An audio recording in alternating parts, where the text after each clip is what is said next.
भगवान श्री नारायण कहते हैं, तुम्हें और मुझे ही आत्मा कहा जाता है। जब हम शरीर छोड़ देते हैं तो लोग हमें अलग अलग नामों से पुकारते हैं।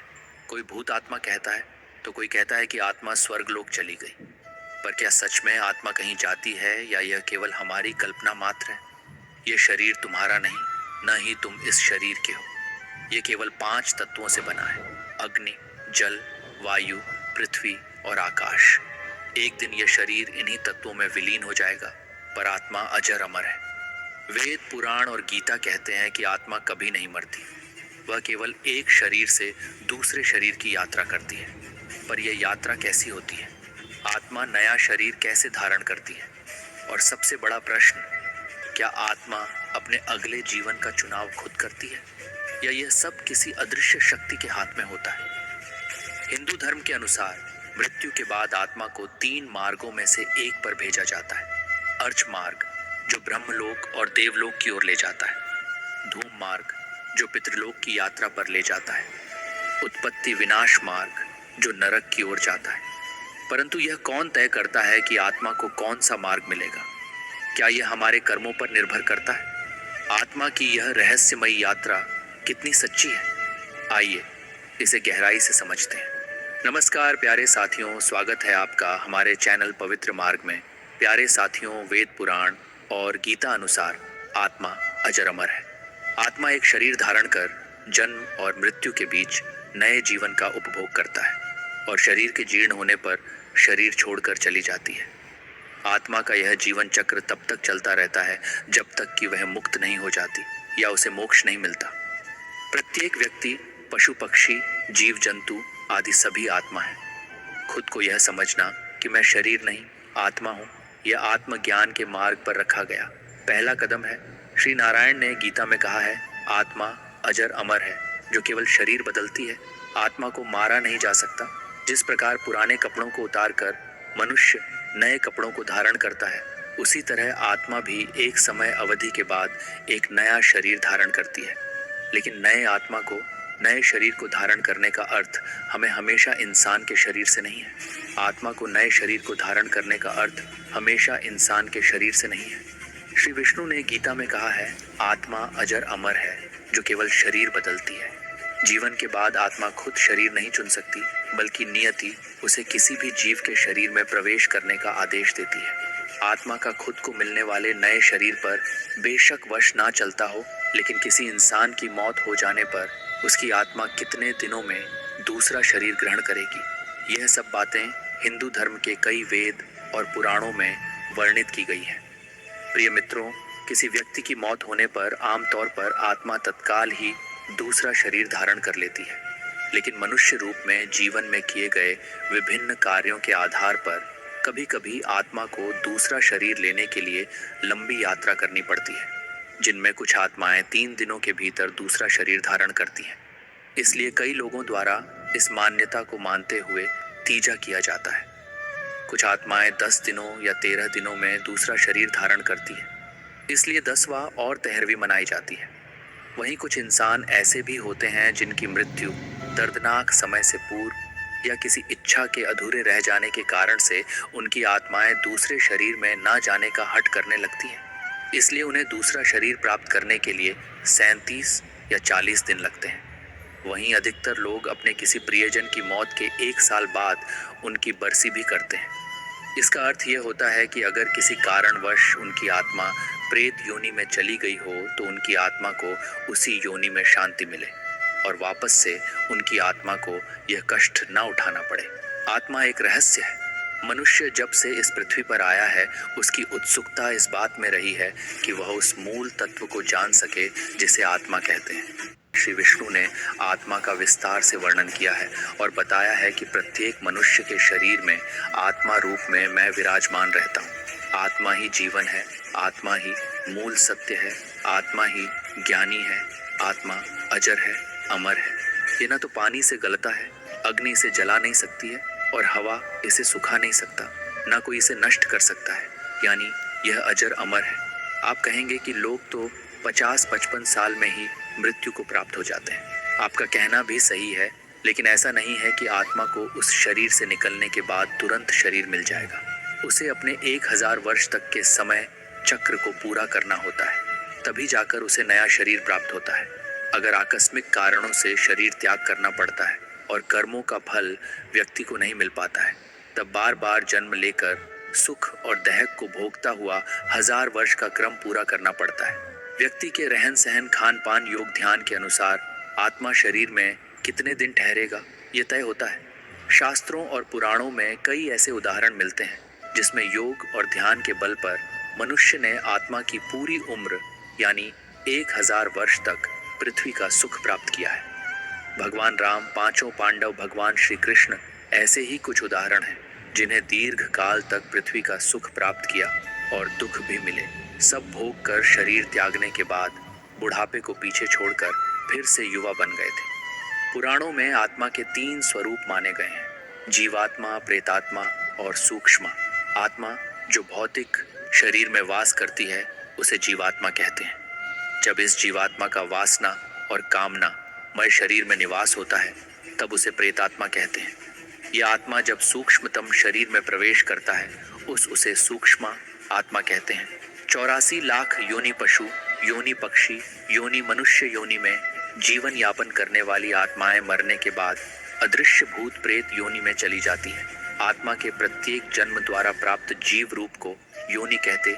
ऐसी 84 लाख योनियों हैं जिसमें कीट पतंगे, पशु पक्षी, वृक्ष और मानववादी सभी शामिल हैं। हिंदू धर्म की मान्यता के अनुसार जीवात्मा 84 लाख योनियों में भटकने के बाद मनुष्य जन्म पाती है। 84 लाख योनि निम्नानुसार मानी गई हैं।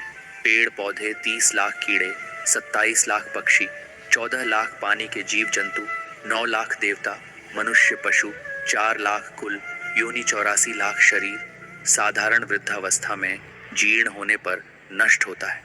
परंतु बीच में ही कोई आकस्मिक कारण उपस्थित हो जाए तब अल्पायु में ही शरीर त्यागना पड़ता है। जब मनुष्य मरने को होता है तो उसकी समस्त बाहरी शक्तियां एकत्रित होकर अंतर्मुखी हो जाती हैं और फिर आत्मा स्थूल शरीर से बाहर निकल पड़ती है। मुख, नाक, आंख, कान, प्राण उत्सर्जन के प्रमुख मार्ग है। दुष्ट वृत्ति के लोगों के प्राण मल मूत्र के मार्ग निकलते देखे गए हैं। योगी और सत्कर्म में रत आत्मा ब्रह्म रंध्र से प्राण त्याग करती है। मृता स्थूल शरीर से अलग होने पर सूक्ष्म शरीर में प्रविष्ट कर जाती है। यह सूक्ष्म शरीर ठीक स्थूल शरीर की ही बनावट का होता है जो दिखाई नहीं देता। खुद मृता को भी इस शरीर के होने की बस अनुभूति होती है, लेकिन कुछ आत्माएं ही इस शरीर को देख पाती हैं। इस दौरान मृतक को बड़ा आश्चर्य लगता है कि मेरा शरीर कितना हो गया है और मैं हवा में पक्षियों की तरह उड़ सकता हूँ। स्थूल शरीर छोड़ने के बाद आत्मा अपने मृत शरीर के आसपास ही मंडराता रहता है। उसके शरीर के आसपास एकत्रित लोगों के वह कुछ कहना चाहता है, लेकिन कोई उसकी सुनता नहीं है। मृत आत्मा खुद को मृत नहीं मानकर अजीब से व्यवहार भी करता है। वह अपने अंग प्रत्यंग को हिलाता डला है, हाथ पैर को चलाता है, पर उसे ऐसा अनुभव नहीं होता कि वह मर गया है।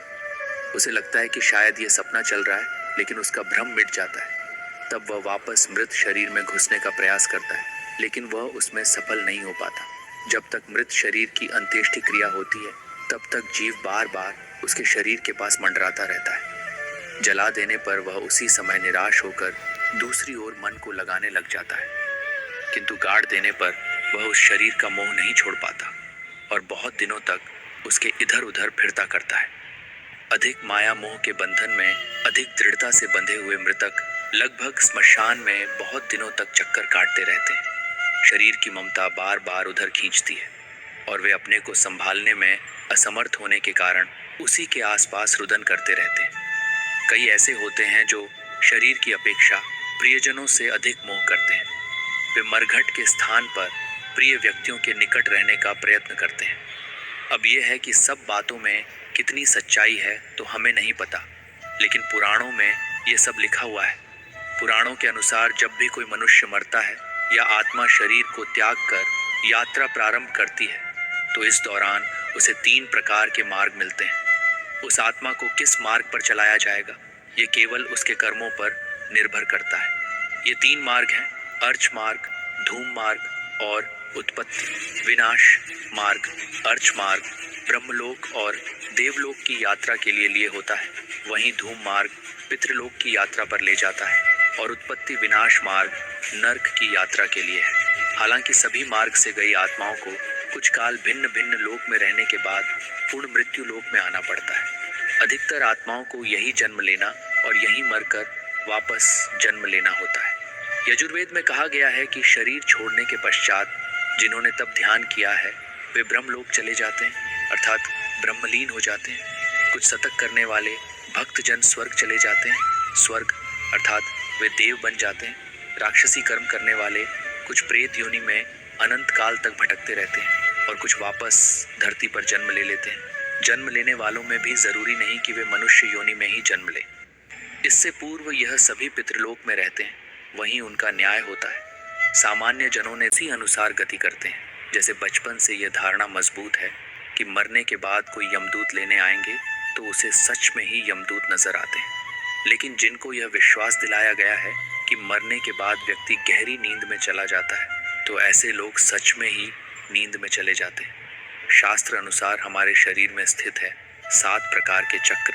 ये सातों चक्र हमारे 7 प्रकार के शरीर से जुड़े हुए हैं।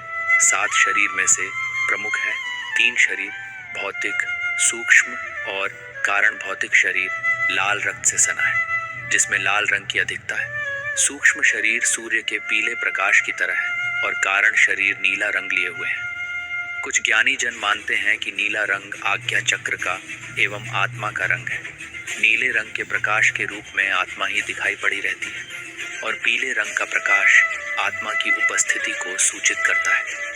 आचार्य श्री राम के अनुसार पाश्चात्य योगियों का मत है कि जीव का सूक्ष्म शरीर बैंगनी रंग की छाया लिए शरीर से बाहर निकलता है। भारतीय योगी इसका रंग शुभ्र ज्योति स्वरूप सफेद मानते हैं। आत्मा के लिए कौन सा दिन है महत्वपूर्ण? जानिए, भाद्रपद की पूर्णिमा एवं आश्विन मास के कृष्ण पक्ष की प्रतिपदा से अमावस्या तक का समय पितृपक्ष कहलाता है। इस पक्ष में मृत पूर्वजों का श्राद्ध किया जाता है। पितृ पक्ष में पितरों की तिथि को ही उनका श्राद्ध किया जाता है। सर्वपितृ अमावस्या को कुल के उन लोगों का श्राद्ध किया जाता है जिन्हें नहीं जानते हैं। इसके अलावा अमावस्या और पूर्णिमा के दिन में पितरों को याद किया जाता है। पितरों और पितृलोक के संबंध में ज्यादा जानकारी के लिए पढ़िए पितृयज्ञ पितरों की तृप्ति। अगले पन्ने पर क्या इच्छा अनुसार जन्म और मृत्यु ले सकते हैं? अपनी इच्छा से शरीर त्यागना आसान है, लेकिन इच्छा से शरीर धारण करना मुश्किल। फिर भी जो व्यक्ति इच्छा से शरीर छोड़ना सीख जाता है वह इच्छानुसार जन्म भी ले सकता है। इच्छा मृत्यु शब्द का सर्वप्रथम उल्लेख महाभारत में मिलता है, जिसका अर्थ अपनी मर्जी से मृत्यु का वर्ण यानी शरीर का त्याग कर देना। भीष्म पितामह ने तीरों की सेज पर लेटकर अपनी इच्छा से मौत को बुलाया था। शास्त्र अनुसार जीव स्वयं अपनी इच्छा भाव और कर्म से संस्कारों में लेता है, जैसे कि उसका पिछला जन्म निर्धारित करता है। इसे समझना बहुत आसान है। ये बिल्कुल गणित के प्रश्न जैसा है जिसे हल किया जा सकता है। अधिकतर लोग प्रकृति के इसी नियम से बंधे रहकर जन्म लेते हैं, लेकिन बहुत कम ही लोग हैं जो जन्म लेने का स्थान चयन करके ही जन्म लेते हैं। आत्मा के बारे में सबसे प्रामाणिक उल्लेख भगवत गीता में मिलता है। कहा गया है कि आत्मा अविनाशी है, इस पर किसी भी प्राकृतिक भाव का असर नहीं होता। आत्मा पर किसी भी प्रकार की चीजें असर नहीं करती। आत्मा का एक ही स्वाभाविक गुण है, स्वाभाविक रूप से प्रसार करना और ईश्वर में विलीन होना। जब तक आत्मा ईश्वर के अपने मुख्य बिंदु तक नहीं पहुंचती, तब तक शरीर बदलता रहता है। आत्मा को देखना सामान्य रूप से संभव नहीं है। इसके लिए ईश्वर की कृपा और सूक्ष्म दृष्टि चाहिए। आत्माओं के अंदर पृथ्वी तत्व नहीं होता, अतः वायु के समान गमनशल होती है। सामान्य रूप से आत्माओं का अनुभव होने पर सुगंध का अनुभव होता है या कोई गंध सी आती है। आत्माएं अच्छी या बुरी नहीं होती। इनके साथ जुड़े हुए संस्कार या जुड़ा हुआ मन अच्छा या बुरा होता है। बुरे संस्कार होने से आत्माओं का प्रयोग किया जा सकता है और यह प्रयोग आमतौर पर अविद्या तांत्रिक करते हैं। विदेही मन का दुरुपयोग करके तांत्रिक दूसरों को परेशान करते हैं, लेकिन तंत्र मंत्र कुछ नहीं होता बस, और लोग खुद की संतुष्टि के लिए ऐसे जादू करते रहते हैं जबकि ऐसा कुछ भी नहीं होता। ऐसे हम किसी की भी जिंदगी बर्बाद नहीं कर सकते। भगवान शिव या श्री कृष्ण की शरण में रहे, ज्यादा से ज्यादा भजन और कीर्तन करें। अपनी आदतों और संस्कारों को शुद्ध रखें, अपने कर्मों को सुधार ले और